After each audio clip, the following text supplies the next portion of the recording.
Today, my guest on Utopia is a political activist, journalist, and commentator, Jordan Uhl, who is part of the Young Turks network and hosts a show called The Deep Dive on the Young Turks, as well as a podcast called the Insurgents podcast.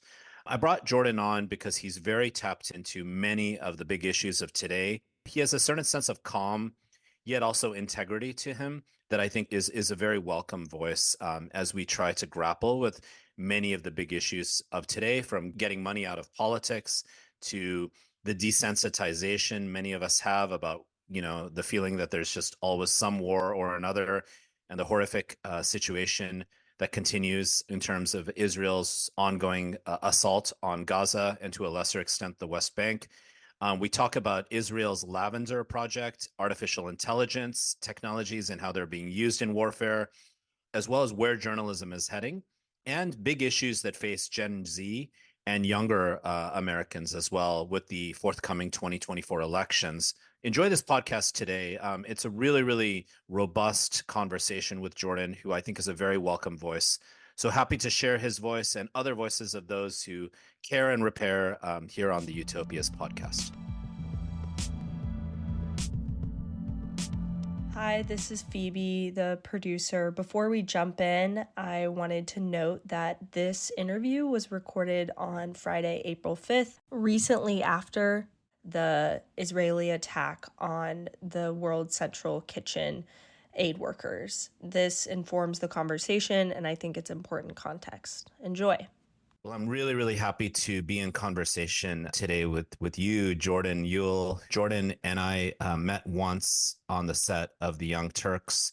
I know you're a contributor and a host for the Young Turks, and a really courageous, independent journalist. And I know we don't know each other super well, Jordan, but I could sense that you have a big heart, and you have a level of a sense of care as you approach journalistic issues. I was really impressed with, when we were on set, Jordan, with how sort of soft spoken yet direct you were in the ways we talked about important news of today, both in relation to the United States, where we both live, but also the entire world. So thank you, Jordan, for joining us and joining the Utopias podcast today. Well, Ramesh, thank you so much for having me. It's exciting to be here. So, I want to start by just asking you about being an independent journalist and an emerging journalist, a journalist who does a lot of work with online platforms, joining the Young Turks, and sort of how you came up as a journalist. Like, why did you choose the path of journalism? And what do you think journalism means in this sort of online world, relative to perhaps what it used to signify? I grew up in Youngstown, Ohio, smack dab in the middle of the Rust Belt. And college was never really something I wanted to do when I was younger. I just didn't think it was an option, and went to Youngstown State just as a last resort. And there I found myself, through a bunch of interesting circumstances, in the journalism program as a minor. I was really motivated, like many, by the financial collapse. And I think that was a real radicalizing moment for me, just seeing the perpetrators of this global financial catastrophe completely let off the hook. And the issue specifically, and I think this is a big moment for a lot of people, is seeing these same CEOs get bonuses that same year or the year following. That was just a real wake up call for me as a younger person. And motivated by that, I was focused on political science, but then picked up that minor and worked on the college paper for a few years and really found a passion there. Wanted to get to DC, wanted to be in the public sector, wanted to be at nonprofits. And I think that was just seeing. I never really call myself a journalist. I think that's a tool that I can use to carry out a mission. I think journalism is really constraining. What outlets interpret as objectivity requirements from reporters, and that limits what they can say, how they frame stories. You see so much criticism around unfair presentations of both sets of issues, right? Or both perspectives of an issue. And especially now, living in the moment we're in, that is so often lopsided. I don't want to be bound by that. I want to be able to say, this is wrong. I believe this is wrong, and this is why.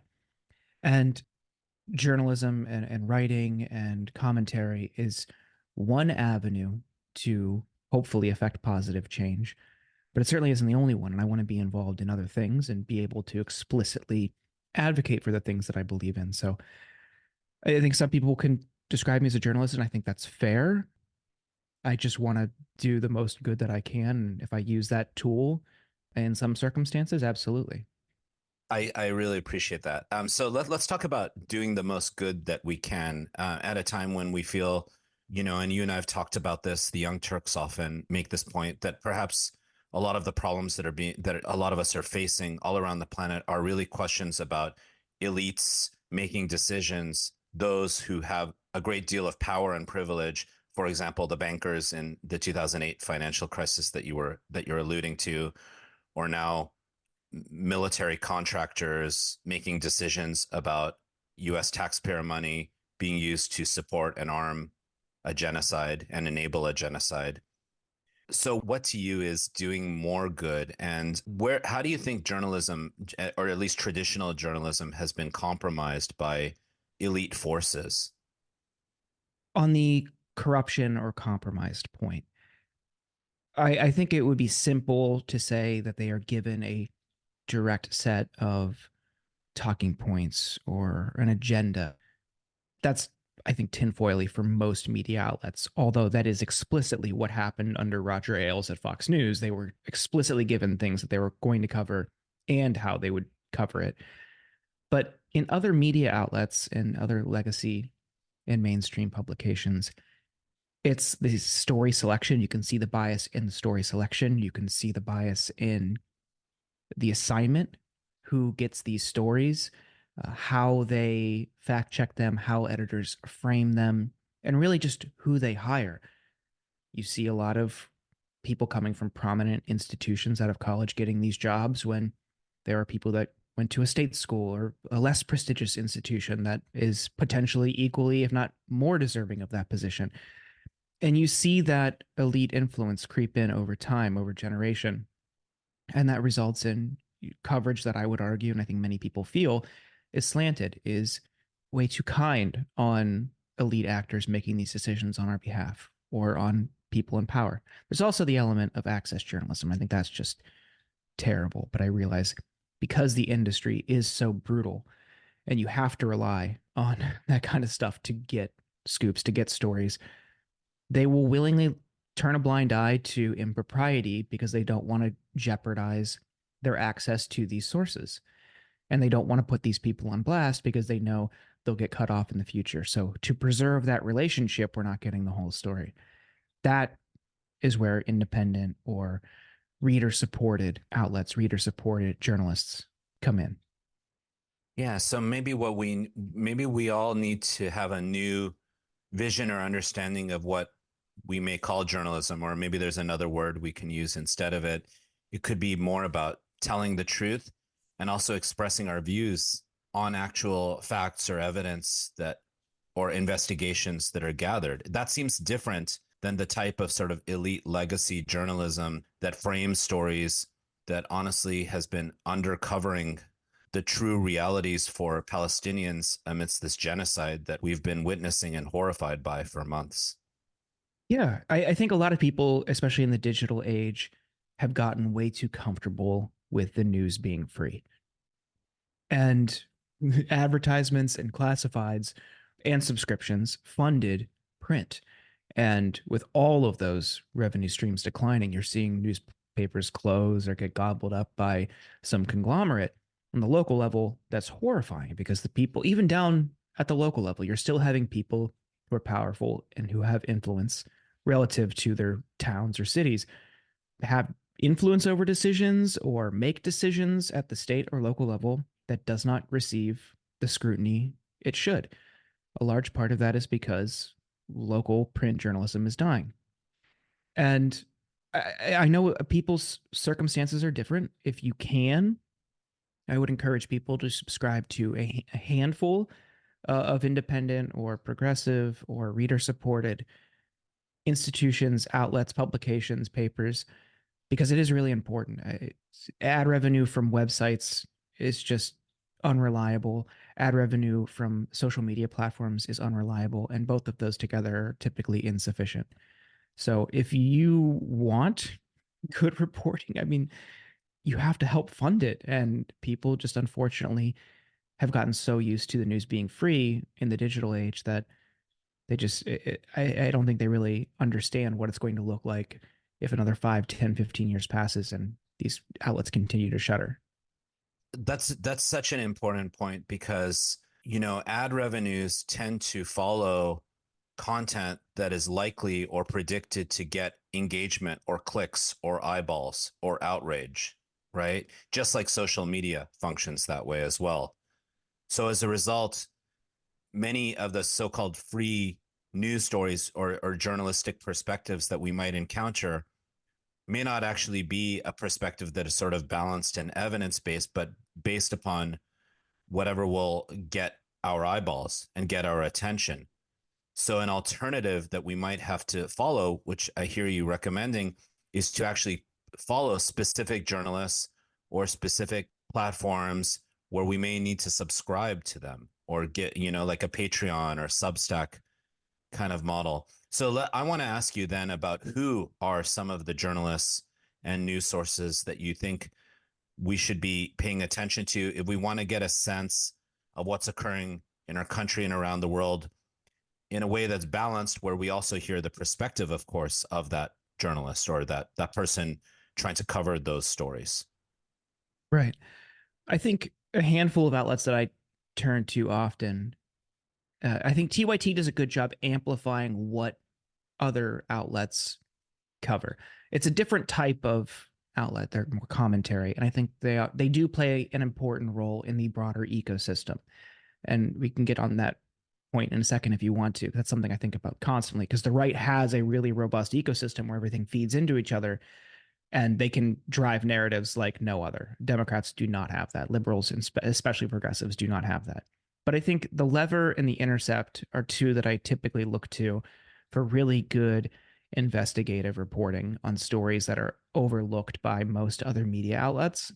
So those are the two that I look to, support, I think do tremendous work. These aren't the only two. There are plenty more that people like. Those are just the two that I look to often because they have teams. This isn't to say that you shouldn't support people who operate by themselves. I think that's great. I just think the product out of those two operations are stellar. Yeah, and I think also in relation to what's occurring in Gaza and of course in Palestine more generally, we can really look to particular courageous reporters. For me, one of the co-founder of The Intercept, Jeremy Scahill, is sort of a incredible voice of investigation and analysis and calling things out as based on investigative reporting. He's one that I've been following. So I want to ask you about how you got involved with the Young Turks. So the Young Turks often they describe themselves as the most popular online news source in the world, and they had their histories, as I'm sure briefly on MSNBC, briefly tied to Current TV, which was acquired by Al Jazeera America, which no longer exists. I've been involved with the Young Turks for about a decade, and I know you are a contributor and a host for them. How did that connection come to be, and how has that been for you? It's been great. I think what's really funny is when I was in college working at the paper, one of my colleagues there, this was early 2010s, he would always watch clips on Facebook of the Young Turks. And I could not stand it anytime he did because I couldn't stand Cenk. I thought, this guy is such a blowhard. Oh my God, will he ever shut up? Flash forward several years, I ended up meeting him. John Iderola, the host of the Damage Report, is who I first connected with. And I don't even remember how, but he brought me on the Damage Report a few times, and that just developed over years into meeting other people, being included in other programming. But on the Cenk point, once I met him and got to know him, it's like, oh, this guy's great. He's just like, he's a very enjoyable person to talk to, even if I think he's wrong. And I often think he's wrong. And I'll tell him. But what I really admire about him is that he loves that. He really enjoys that disagreement. He really enjoys that conversation. on the topic of Israel and Palestine. There is a person that they have host sometimes, Ben Glebe, who is very pro-Israel. His family has ties to the country. It's a deeply personal issue for him, and he takes positions and he takes stances on that show next to Cenk that run contrary to the vast majority of voices on that network. I disagree with pretty much everything Ben says on that issue. But the thing is, in a system where you turn on MSNBC and it's a bunch of people agreeing with each other, you turn on Fox News and it's just lunacy, and then you turn on CNN and it's like, okay, here's a very thin or narrow window where there's disagreement, but it's mostly about the center and typically always why Democrats need to move to the right on every single issue. I like that there are people who can scream at each other over this issue, wrap it up, and say, okay, I'll see you next time. I think Cenk protects that type of speech, isn't going to cave to outside pressure about who is on the network. And even if he thinks he's 100% wrong on this issue, or even 90% wrong, I really like that he has him on for that debate. Everything should be talked about, and especially something as politically important as this. And even when, again, myself, Cenk, many viewers think he is completely wrong. I think that's good. Yeah, Cenk is a very actually soft-hearted, soft-spoken, believe it or not, person. He's not necessarily a debater on camera. I've personally been on set with him and Ben yelling at one another, Ben Glebe, the comedian, and I found that really wonderful to sort of see active debate and dialogue. So, we've talked about how independent journalists, or whatever the term is we want to call it, in this sort of world of ad inundation and legacy elite media, are trying to find their voices, trying to find their perspectives, trying to call out truth to power, and even share their own feelings on different issues. But I think you can also recognize that if you imagine a media world where lots of independent journalists or folks have their own platforms, this I don't know if it increases it, but it's an example of fragmentation of media, right? So what I'm getting at is, we both know that for a democracy to truly be truly democratic, unlike kind of the nature of the US democracy, we all need to be talking with and debating with, at times, one another. How the heck do we get to the place where we have more dialogue and discussion and debate in our news media, or in our media, whatever that is, whether it's online, offline, TV, etc.? Tough. I wish I had I a don't have clear an answer answer. either, man. Yeah. I think acknowledging everything that I just said about how I appreciate Ben and Cenk's conversations, I also don't know if broadcasted debates are the way forward. I think what is typically described as debate blood sport on YouTube, where you'll have prominent content creators debate an issue and then you see clips or you read a summary, or if you're, I guess, a sicko, watch the entire thing. That is just performing for their audience. They bring their audiences in, they perform for their audience, they go back both and respectively declare victory. I don't think that's really helpful when it's that kind of a format. The one show that I think did really well was Intelligence Squared, and NPR would push this podcast out. That was also a very formative show for my education around Israel and Palestine. I was in college. They did a debate about whether Palestine, if it were a state, should it be represented in the UN as a full voting member. And just the idea that there were people arguing against voting rights in the UN for Palestinians was just shocking to me. Like, how could you do this? It just flies in the face of democratic principles. I think the way they set that up, poll the audience, you go in, here's the prompt, you debate, you poll the audience after. Fun. That's really good, because then the presenters are thinking through, how do I make the strongest case? How do I educate people on the issue and sway them to my side, rather than attacking another YouTuber or attacking another presenter or reporter. I don't think cable is the place to do that. I think a format like Intelligence Squared is good. Unfortunately, I think it's too boring for mass audiences to consume. I was just some weirdo in college who loved it. I think this is one of the creative and even design exercises that all of us can think about. All of us who are listening to this podcast, viewing clips of this podcast. How do we figure out a way to introduce media content where there are healthy debates and done in such a way that it fits within the ways in which people consume media these days? We know that that is sometimes a problem where it's like you need clickbait, you need things to be quick. We lose our attention span very quickly. We're sort of paralyzed by the myth of having too much choice, like what do I watch? What do I view? What platform do I use? This type of thing.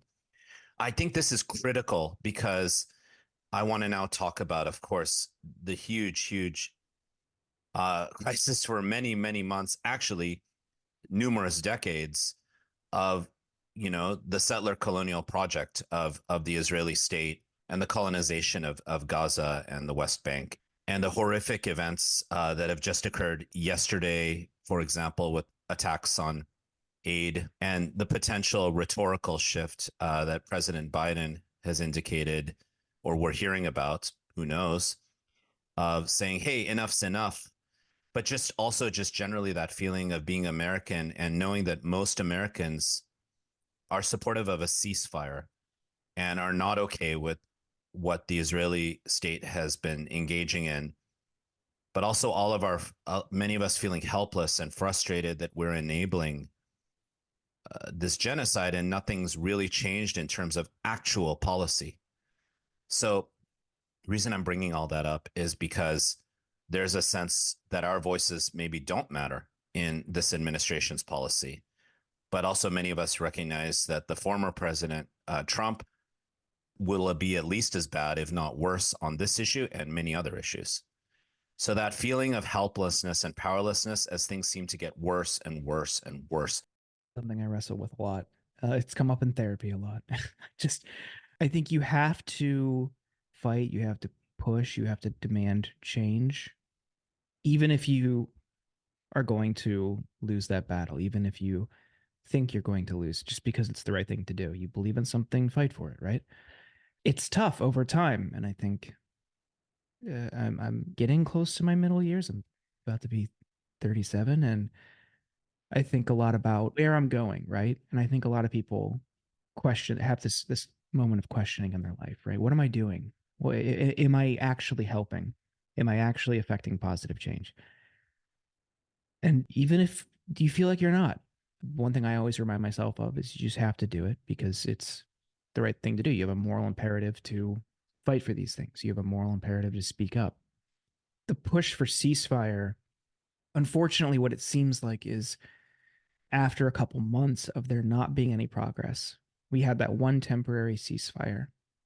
And with the death toll continuing to grow, and we're seeing more and more horrific images and atrocity after atrocity, I think because that is just so unhealthy for people to consume daily. You're scrolling on your phone. This is a device that should be used for entertainment or contact.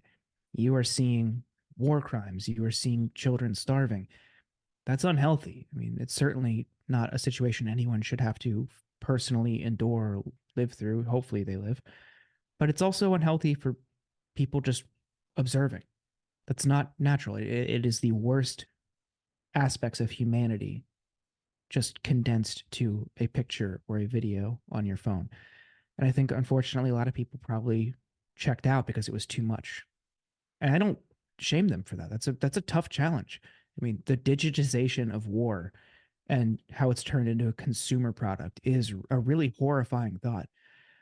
And we saw it in Ukraine. There were moments where people were like live streaming on Twitch during the early days of the war, and you would hear bomb sirens going off, or you would even hear explosions in the background. And they would like be crying on stream, thinking about how they would have to like leave their home and what their life is now like. And you watch this in real time, and you're watching these people process these things that again are not normal, are not something anyone should have to endure. And that was just a really eye-opening moment for me because it symbolized how war will look to people going forward, and also the opportunity for people to treat war as any other piece of content.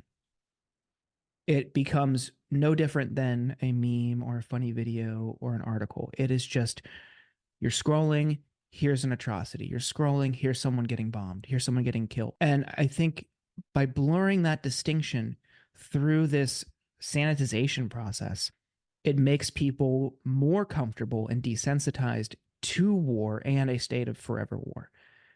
And that's a really horrifying thought. That's exactly the word I was going to use, desensitized. It's sort of like, it's not the Clockwork Orange story, but it's sort of like we're inundated with outrageous, hateful, and now sort of normalized deep violence. The term sometimes people use is doom scrolling, but the doom scrolling is occurring not because we are necessarily choosing that content, though, of course, that kind of content grabs people's attention. It's occurring because the invisible algorithms that mediate and determine what content is visible and viral are choosing, not based on knowing the content, but choosing based on prediction and correlation what will grab people's attention. So it seems like there's an interesting push and pull, right? On the one hand, there's the possibility now, and we see this on TikTok, for example, which is content. There's content now being made available and circulating, showing the horrific events of what is occurring in Gaza, the destruction of potentially an entire race or territory of people, yet we're being sort of desensitized to it as well. And elite media is not necessarily covering these issues. So people on the one hand are being exposed to these horrific sort of events, yet on the other hand, we're being desensitized to it all. I think there's an opportunity within that. You could look at it a couple different ways. This has been a educational moment and a radicalization moment for, I think, a lot of younger people. Because while we've known about this conflict and we've cared about this conflict for years, younger generations are seeing just how terrible it can get in real time on their phones. So I think, sure, there's definitely an educational component to it. There's a learning opportunity. And within that, these people were motivated to action because people, I think their motives are good in most cases, because people were showing this, talking about this, documenting their experiences, or just talking about the conflict in general. I think that was it was a big moment for the overall campaign for a free Palestine. And I think you're seeing millions of Gen Zers, many millions, hopefully, educated, engaged, and now care deeply about this conflict, which is a silver lining, I guess. On the other end of this, you're talking about how this is all brought together through data. I don't know if you read that 972 magazine study that came out this week, but that is I think the Yeah. most chilling thing I've read in a very long time. I was literally just tweeting about it this morning. It's really It telling. is appalling. But tell us about it.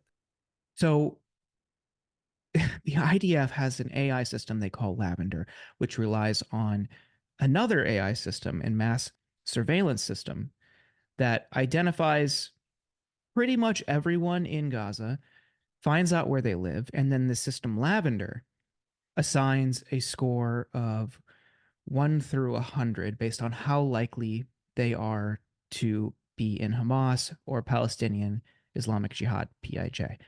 These are based on a variety of different characteristics, who their contacts are, typical metadata layering and facial recognition. It's very similar to mass surveillance technologies elsewhere in the world. However, the outputs from Lavender, based on these scores, would determine who they would kill. It was generating kill lists. And it wasn't just that they were killing these people that this system generated in a list, they were hitting them at home. And they would know when they did this that there were other people home as well. And for a junior or low ranking, quote, Hamas official, the threshold for civilian casualties was up to 20. For senior, it was 100 or more.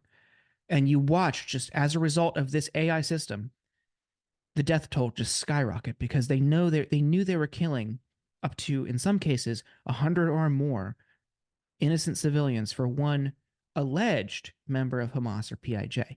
And what this study found was also they did a random sample of people generated in this list by Lavender and found its reliability was only around 90%.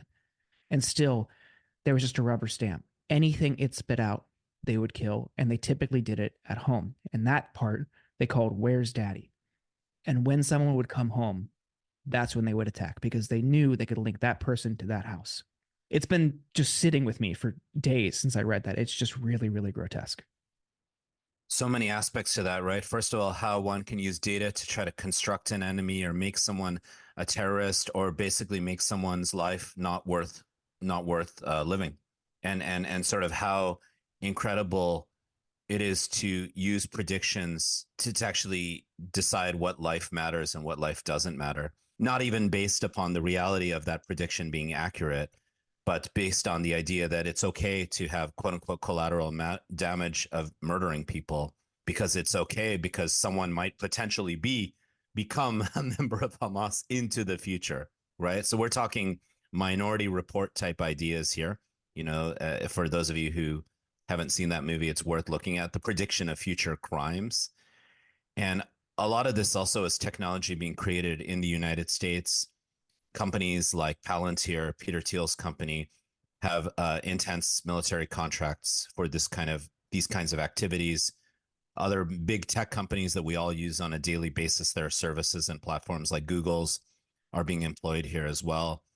But it really does speak to one of the biggest questions that I think are part of life today, which is whose lives actually matter and whose deaths don't matter as much. And those choices that are being made are being grafted onto technology. Yeah, we saw with predictive policing, you're bringing up Minority Report. Predictive policing in the US typically just reflected the bias of the creators. And when the creators are white, that was typically anti Black bias. And we saw that in the outputs from the police departments that were using predictive policing models. It was just generating lists mostly of Black residents, suspecting them of future crimes. It's a very deeply flawed system. It's unreliable and shouldn't be trusted on its own. Right? I would argue it shouldn't be used at all. How would you know whether someone will or will not commit a crime in the future? But the Lavender system is just that it is taken at face value. The sources in the story were talking about how there were maybe 20 seconds of human review for each output, and it was only to check if the target was male.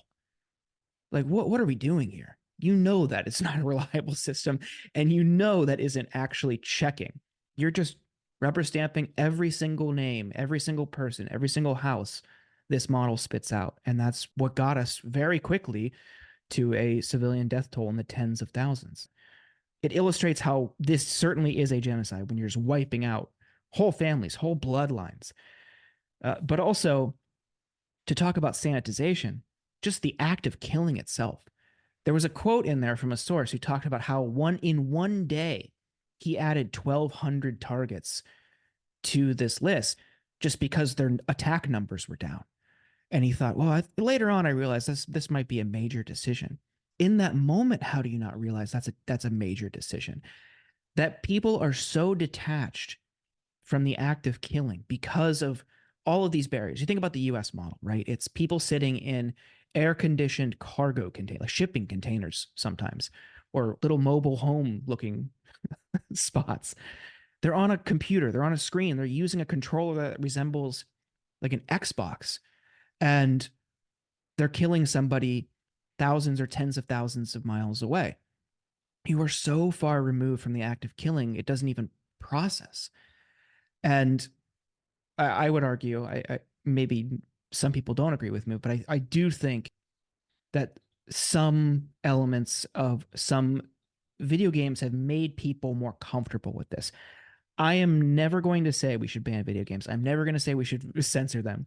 I love games and I weirdly love shooters, but I would never argue for them for censoring them. I think the effect of franchises like Call of Duty, like Battlefield, those games have had a serious effect about how people process and think about how war is waged now. And when you have a feeder system from people who play it, becoming welcome to the idea of enlistment and being filtered into a system where they then conduct these strikes, that's really troubling. That's really troubling to think about. Again, I can't underscore. I'm not going to say, I can't underscore enough. Don't censor video games. The problem is not video games. The problem is the military and the style of combat we're in now. But it is very unnerving to think that so many people have gotten just used to this forever aerial war. Yeah, there's a desensitization as we just sort of constantly see this stuff, but there's also a distancing. It's a different kind of desensitization when someone's sitting in a bunker in Nevada and operating like a game controller and potentially murdering someone, whether they who they have no connection with whatsoever, simply based on what an algorithm is telling them to do, and they'll lose their job otherwise, or perhaps something worse, thousands of miles away. But then if I go to Gaza or if I go to Yemen or other parts of the world where such attacks have been carried out, we can place ourselves in a whole other set of realities where people in these places have no idea if they're the subjects of these targeted killings.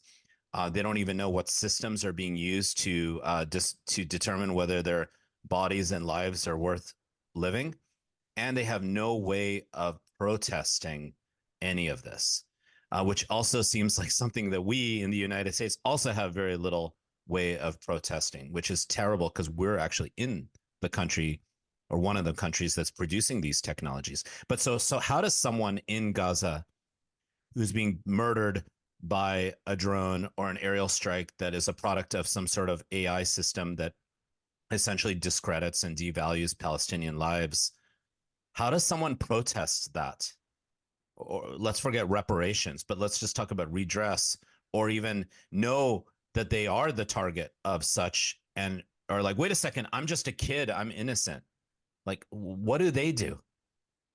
I mean, they're just totally powerless, right? I mean, they can't do anything. The Great March of Return, several years ago at this point now, where they would simply walk up to the fence, where they would walk up to the wall, walk up to the border, and just march and demonstrate. That was met with violence, state violence. They weren't doing anything. They were walking up to the boundary. I mean, you can't do that. You can't, if you're in the States, there are multiple governors and state legislatures who have banned BDS. You can't even boycott products legally in some states in the US.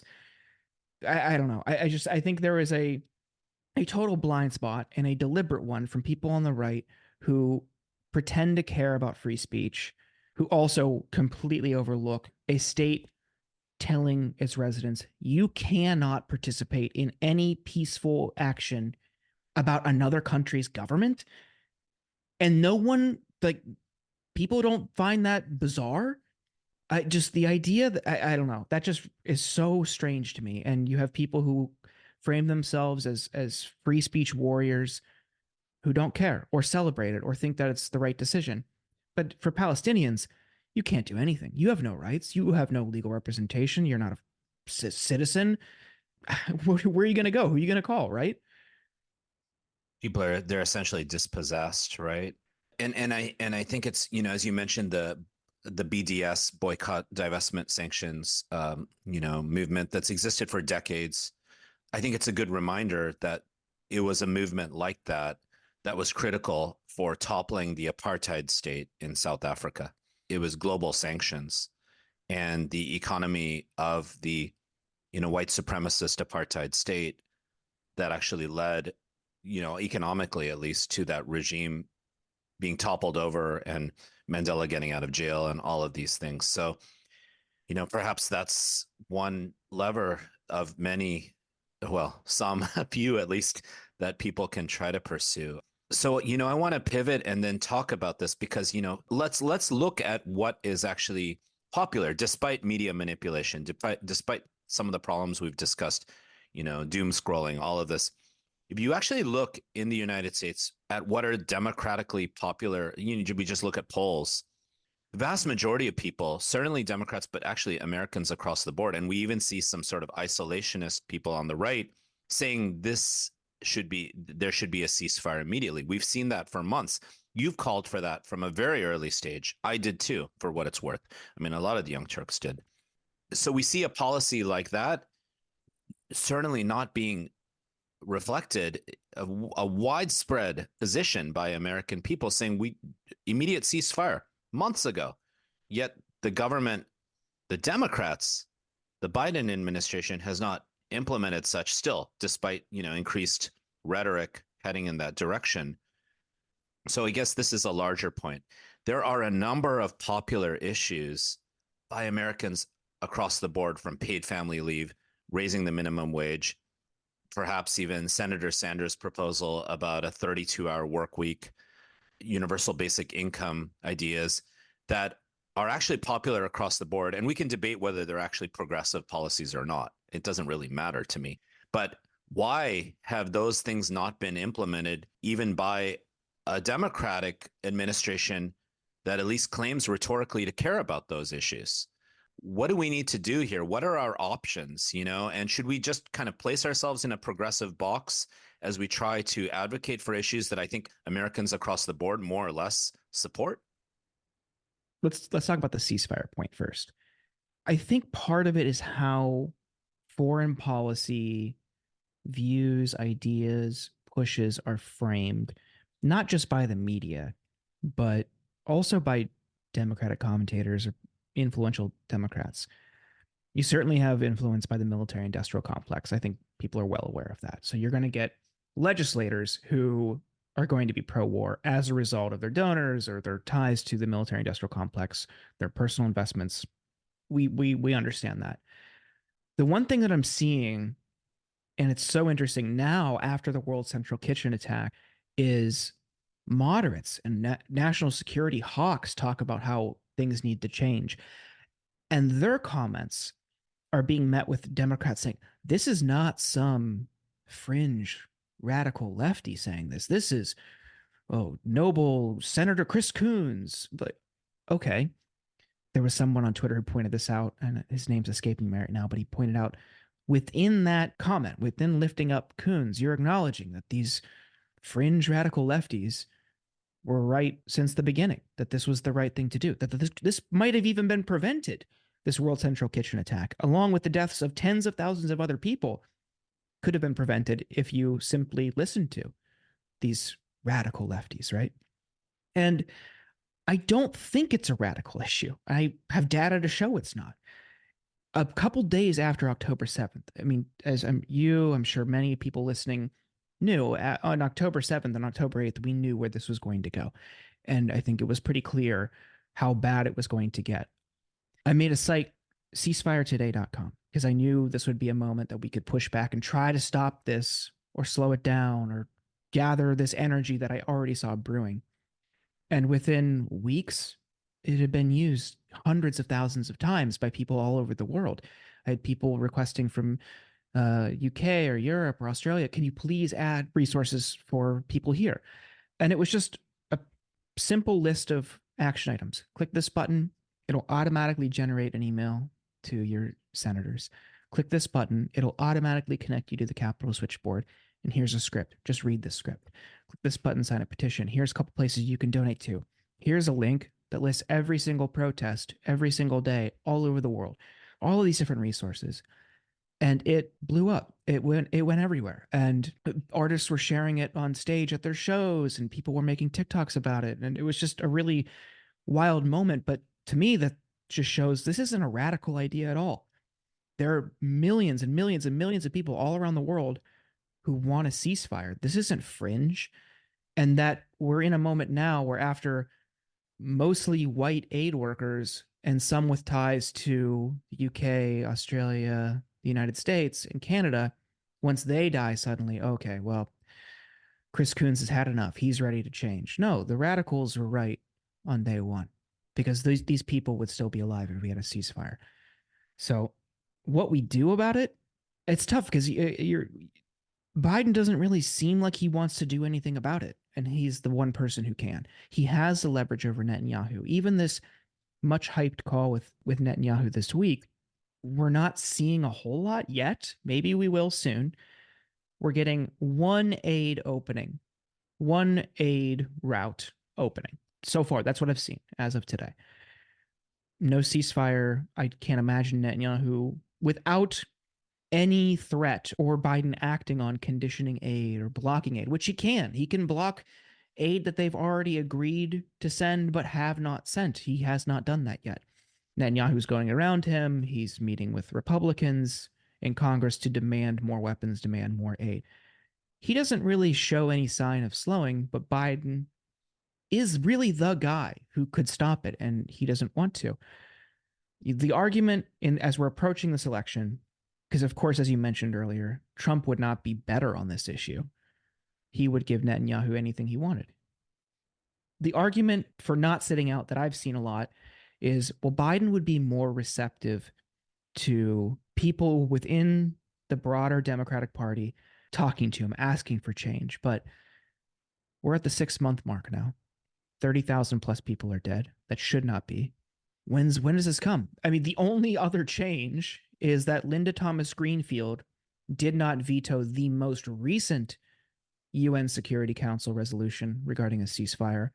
But while she didn't veto it, which would kill it because they are a permanent member and have that power, she just went to the media immediately after, said, this isn't binding, which kind of signals to Israel, any punishment will veto that.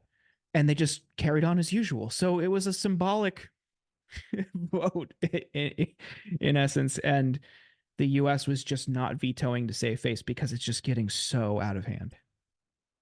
Yeah, it was incorrect to say that it wasn't binding, and it was also incorrect what she said right afterward. This is the U.S. ambassador to the United Nations, Linda Thomas Greenfield, and it was also incorrect when she said that the call for an immediate ceasefire was tied to the release of all hostages, which I think we all support. But it's sort of like, is there going to be a ceasefire or not? And it seems quite clear that there's no interest that Israel has in an actual ceasefire. And it also seems really absurd to sort of say, oh, yeah, we should let some of the aid get through. I mean, getting aid to people who are going to be killed, people who are being killed as they attempt to get such aid. We've seen that now repeatedly, including yesterday. So I want to get to the bigger point, which is that sense, we heard 4 years ago from people like Noam Chomsky and others that Biden is a much, much better alternative for many reasons than Trump, because he could be pushed by popular will, politician through and through. He can be pushed. But it doesn't seem like much effective pushing has occurred. So it gets to this larger point that there are a number of issues that are considered progressive, but in reality, they're actually just popular across the board. So maybe we don't even need to call them progressive if identity categories are the problem. Paid family leave, etc. A lot higher minimum wage. We can just talk about them. Medicare for all, even maybe it's not called that, but is very popular. Student debt relief. There's just so many, dozens. How do we get those sorts of things implemented for the good of all, rather than as some sort of progressive win? There's a disconnect between what Americans want, who are not nearly as polarized and at war with one another as the media makes it out to be, or definitely social media. We just have broad scale agreement on these issues. And I think all of us as progressives would be happy if these issues were implemented, because we'd all feel like that would make the country better.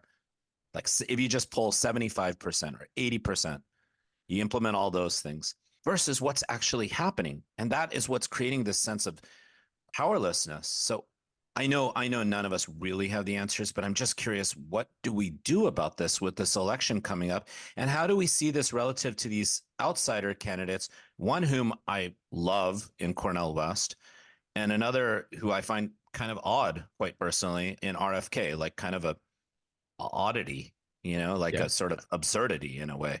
But that's just my opinion. I don't claim to be right on these things. On the policy question, of course, the solution is money in politics, right? It's getting money out of politics. If they're being funded by corporations who don't want to cover the cost of paid family leave or don't want to cover the cost of XYZ program, or they're being funded by health insurance companies or medical associations or whomever, front groups for the pharmaceutical industry that don't want to lose their revenue streams, that's how they're going to vote. And there's been so much conversation on that. I don't want to insult your listeners' intelligence. I'm sure they know that, right? But thinking through how do we get there? Because you can't just snap your fingers and get money out of politics. I wish we could. And I think the fight is going to be difficult to even do that because there's so much self-interest from the people who could do that that it would be a challenge. On these specific issues, though, I think there could be like, if we want to think tactically, you could build a campaign similar to the no big oil money pledge, if you remember that.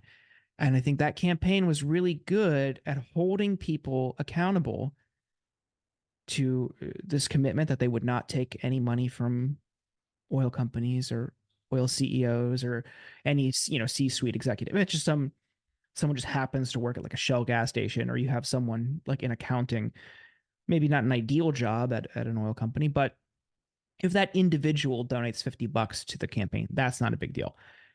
When you have CEOs, you have C-suite executives, you have board members, you have the corporate PAC, no, swear off all that money.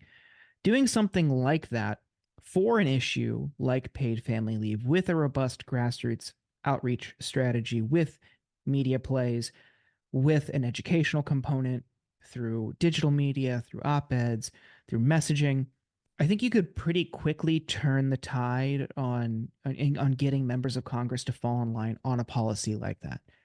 Because who wouldn't want that? Who wouldn't want time off, right, from work? Who's going to reject that? Which voter is going to be upset by that? So building a campaign like that, I think, would be a way to get something for a policy like paid family leave.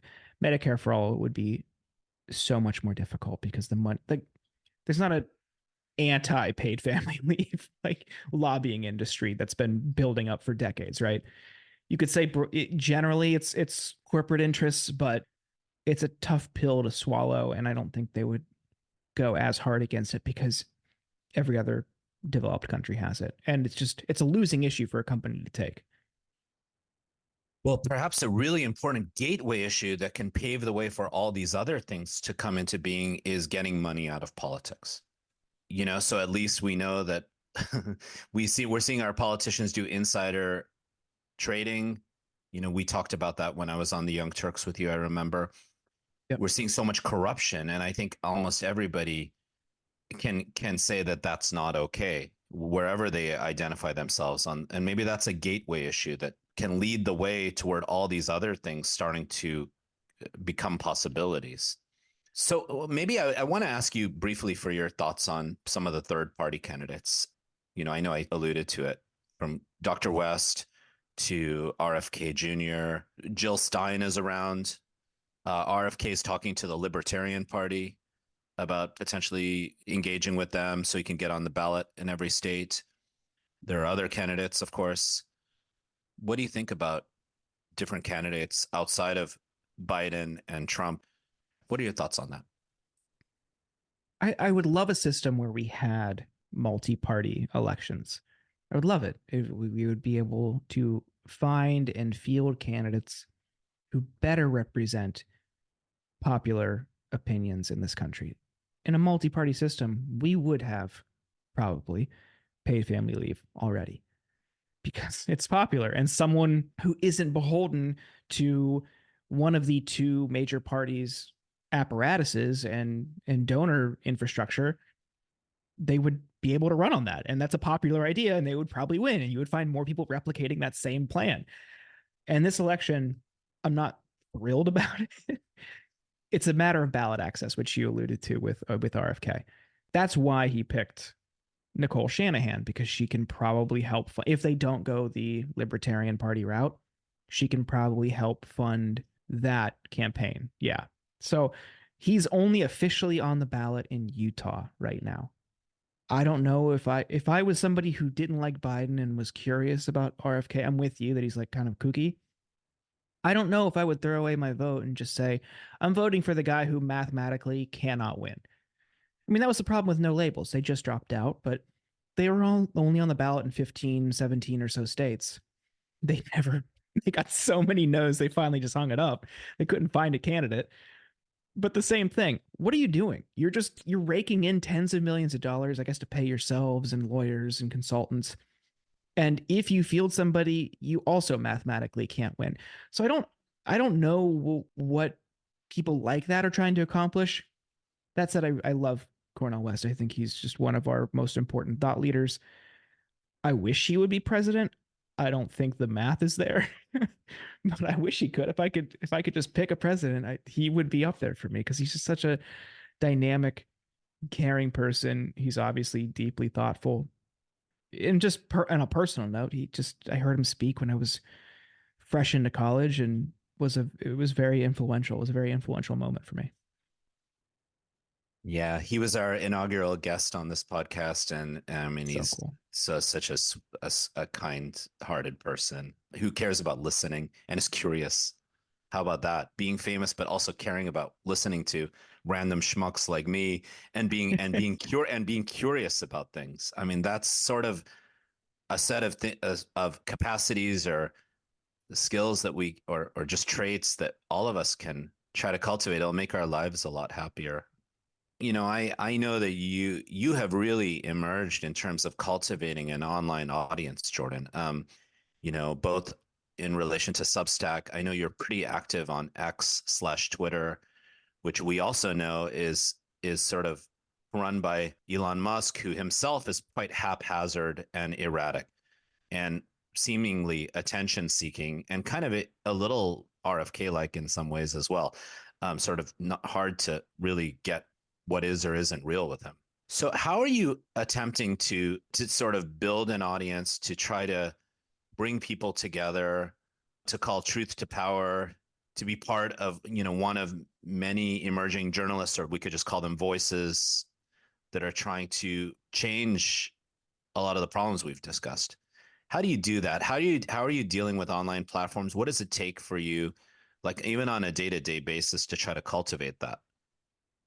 I don't really, in my opinion, do much to try to continue to grow. I just try to be myself and talk about things that I care about. And sometimes that resonates, and there's sometimes stuff just falls flat.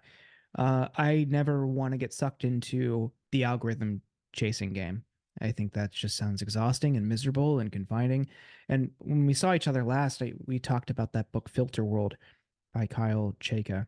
And I think that's a really good portrait of just how stifling these platforms can get because it just forces people who are in that game to chase whatever is trending and replicate whatever is trending. That sounds pretty miserable to me. I don't want to do that. So if I get 15 likes on a post about an AI system that Israel is using to kill people, so be it. And if I get 6,000 likes the next day, tweet about the New York City earthquake, so be it. Like, it's just, unfortunately, people are going to go for colorful stuff or less important stuff, in my opinion. And I try to mix it up, but I'm not going to actually chase anything like that. I think Musk, though, in his commandeering of Twitter, it's just kind of a funny saga. I'm almost done with Zoe Schiffer's book, Extremely Hardcore. I don't know if you've checked it out yet, but it's Highly hysterical. recommend it. Yeah. Every day, it seems like in that place, every day is a new crisis about why he's upset over or crisis regarding why he's upset over something about the platform, and more often than not it's about something affecting him personally. And it's just like, I you can't help but wonder how miserable somebody in his situation is. You At that point, he was the richest person in the world. He's since lost that distinction, and he's just worried about not getting enough likes on his Twitter posts. Like, my God, you can do anything. You can do anything you want at all, ever. And this is what you're worried about. And it just really underscores what I've tried to remind myself of since I was a kid. It's just that money does not buy happiness. And he's a great indication of it. And very expressive of our times, right? So we sort of see he's a tech baron. He's sort of seen as sort of this prophet of the future, the creator of the future, from everything from Neuralink to Tesla, of course, to SpaceX and the combination of those technologies. But it's interesting how this sort of prophet of life of the future is himself so needing of attention and is so sort of fragile, and fragility and vulnerability are beautiful things, don't get me wrong, but like is so sort of like seemingly broken or eccentric in and of himself. It's also telling because I think every election, I want to ask you briefly about this, and before I we close the interview, is every election is partly a story of the technologies and the media of that time, right? Obama 2008, the use of data as a mode of micro targeting demographics. Trump 2016, the use of data and AI and other algorithmic systems and social media systems as a way to psychographically target people, to outrage people, to make people to spread falsehoods. This 2024 election coming up. What do you think technology and data and the media, like how do you think those forces have or haven't changed since 4 or even 8 years ago? And how are they going to affect not just the presidential election, but of course, as we all know, there are many different votes that we're going to be casting this coming November? I'd like to think that, I don't know if I would like to think. Initially, I thought when we saw the emergence of AI videos and deep fakes, I was worried about the political implications because you could pretty quickly just smear an opponent. Faking people's voice, I think, is very alarming. We've seen that. We saw an AI call, I think, in New Hampshire that someone allegedly with ties to Dean Phillips's campaign, they had engineered a robocall. So I don't know if that's going to be as big of an issue in November in the general at the presidential level, maybe at the local level. I also don't think we're going to see videos, deepfake videos just yet, just because they've still got a ways to go where they're like truly convincing. I think that they're getting there quicker than I thought, but it does seem kind of messy still. I don't know how we respond to that because the government doesn't seem prepared to respond to any emergence of new technology in a timely fashion. I don't know if it's this cycle or a future cycle. Eventually, we're going to get to a point where it does become a problem, especially when the technology has proliferated to such an extent that conspiracy theorists, QAnon people can just gin up anything they want. And sadly, a lot of people will just believe it. So that's sad. Other than that, if TikTok's not banned, I guess TikTok would be the other big technology playing a factor in the election. That said, that was a big boost for Biden in 2020 because young people were so organized and young people showed up, and that was a big part of his coalition. Now many of them are pissed. So it's gonna. I think they're going to try to mitigate that animosity through messengers, through micro influencer strategies. I've heard about some of them. That's going to be a priority, I think, for the broader Democratic apparatus.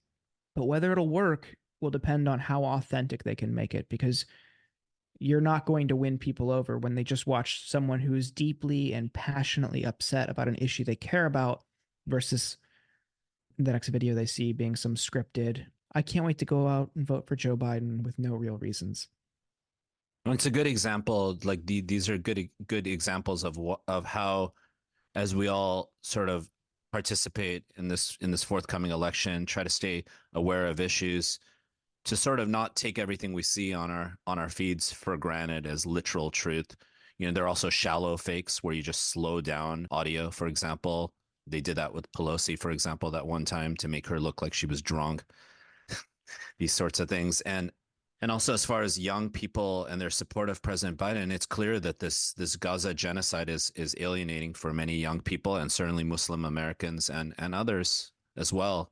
And young people did rally to support President Biden, partly because Senator Sanders no, I'm not young, but told young people, hey, support Biden. It's Mhm. This is all, I want to close this conversation just again with something more personal. Like I know you have this podcast that's really interesting called the Insurgents podcast. You called it sort of an apocalypse, experiencing the apocalypse from the left. I'm sort of paraphrasing there. I know you're a punk rocker and a metalhead, and like we've talked about that. I'm definitely a punk rocker and a kind of a free jazz noise rock person.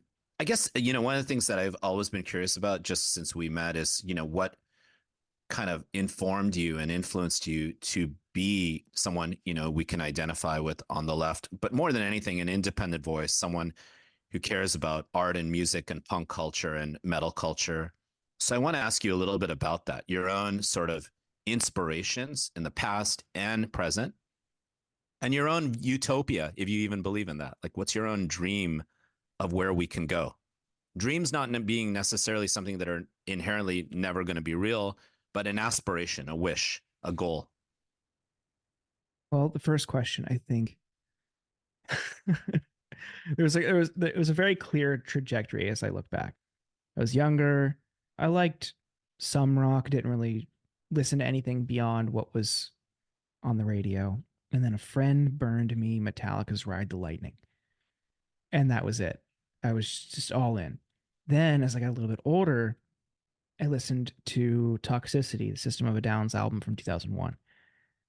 And that introduced me to how, political music could get, and explicitly political. And of course, Rage was a big part of that once I got into them. But I really think System of a Down was like the first moment where I made that connection between politics and music, and metal and punk and hardcore, just inherently subversive genres. And I appreciated that. I remember seeing Rock Against Bush. Remember those punk compilations from the early 2000s at a time when you shouldn't criticize the president. We're a nation under attack.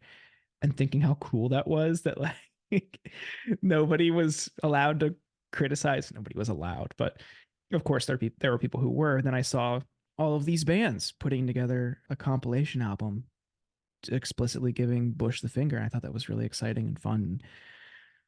It's just a long winding road into different bands and scenes and genres. It's just, I think if you have an artist, if you are an artist and you have a platform, all art is inherently political. All, whether you choose to use that for good or for bad, or even talk about issues in general, it is inherently political. And I think the ones that I gravitate to the most are the ones who are most outspoken, because I think that is an opportunity that not many get, and even fewer, I guess, take advantage of. But that seems kind of exploitative. But that opportunity, so few actually lean into and use. And I'm encouraged by the ones who do, who use this moment right now, as we see a genocide in Gaza, who routinely talk about it when it is not popular or easy to do. Really, really appreciate your time in joining us, Jordan. And I want to just give you an opportunity to just shout out some ways we can follow you, including your podcast, because I really think your voice is really important at this time. Oh, that's very kind.